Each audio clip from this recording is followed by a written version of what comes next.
Salut à tous, bienvenue dans cette vidéo sur les 5 choses que vous devez savoir si vous avez une photo d'identité à faire pour votre enfant qui est petit. Là c'est plutôt pour les vraiment petits quoi, qui vont vraiment pas comprendre ce qui se passe et que ça va complètement embêter de rester assis face à un écran ou à une personne dans une position qui est pas forcément très naturelle, qui est bien droit, bien face, les yeux bien ouverts, la bouche bien fermée, etc. pour des photos d'identité officielles.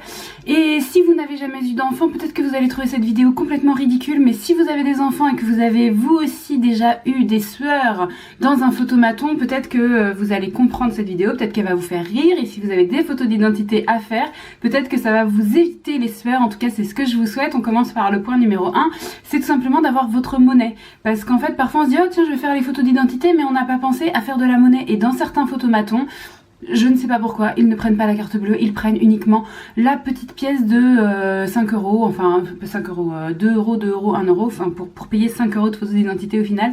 Mais les petites pièces, pas les monnaies, pas les billets, pas les cartes bleues, etc. C'est déjà arrivé, donc ayez sur vous la carte, les billets, la monnaie, comme ça vous arrivez, vous savez qu'au moins vous pouvez payer. Parce que moi ça m'est déjà arrivé d'arriver sur place, de devoir partir, sortir de l'argent parce que je pensais payer en carte, puis faire de la monnaie pour avoir des pièces, et là pendant ce temps-là mon enfant il était déjà en train de se dire oh je commence à en avoir super marre, donc j'avais déjà perdu beaucoup de temps et d'énergie inutilement.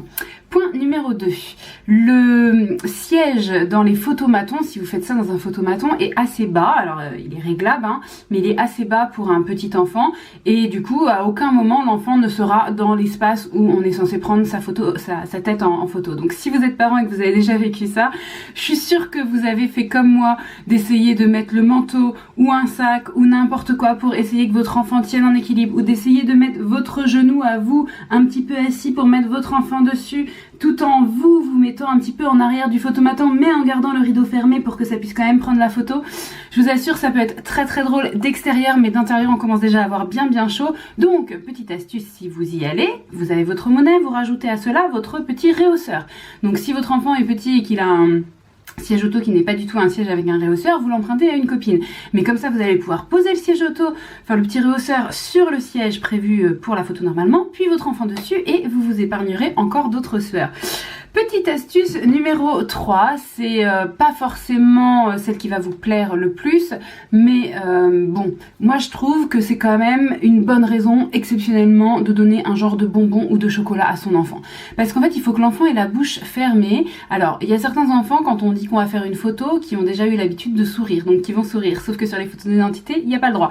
Donc du coup on va leur dire de pas sourire, et en général quand on leur dit ça ils comprennent pas du tout quoi, ils font des grimaces. Quand ils sont assez grands, ils comprennent pas qu'il faut juste rien faire.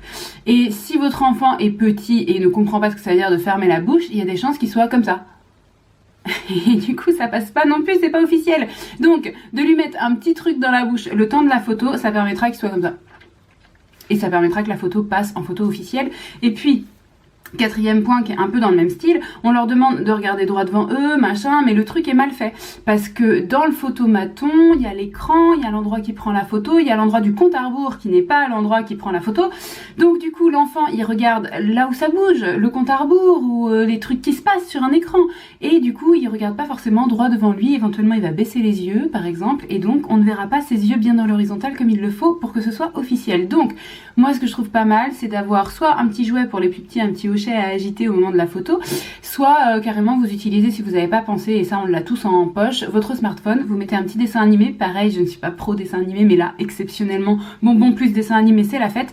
Dessin animé en face de l'enfant, là où vous voulez qu'il regarde, en faisant attention de ne pas être devant l'objectif bien sûr, que votre téléphone ne soit pas sur la photo, mais c'est tout à fait possible hein, puisque la photo part d'ailleurs, donc ça peut se faire, et comme ça vous avez votre enfant qui a bien le regard dans le vague comme on l'attend sur la photo. Donc ça c'était la quatrième astuce. Et la cinquième, c'est que si vraiment vous trouvez que c'est trop compliqué tout ça, eh bien il existe des photographes qui sont spécialisés. Alors moi je trouve que c'est une alternative, c'est pas forcément celle que je privilégierais parce que moi je préfère gérer moi-même mon enfant plutôt qu'une tierce personne interviennent d'une façon qui peut-être me correspondra pas, mais ce sont normalement des photographes qui sont spécialisés.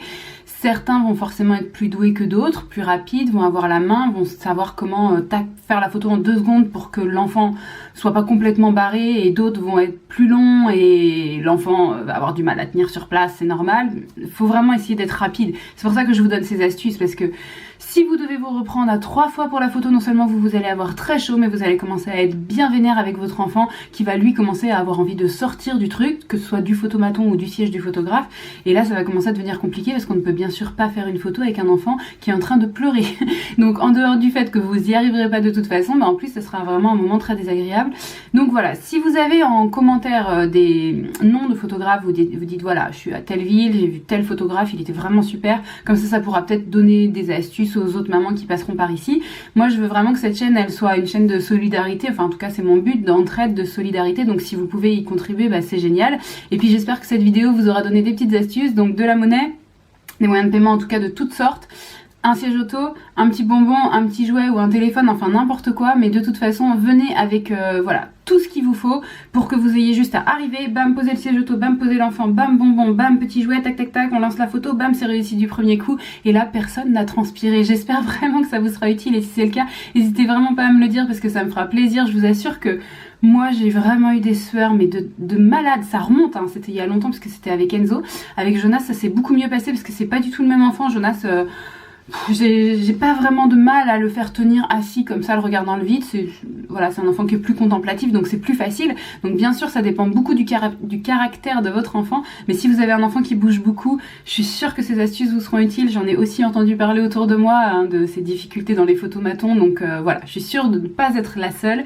N'hésitez vraiment pas à me partager vos petites expériences. Je suis sûre qu'on peut avoir des anecdotes très drôles.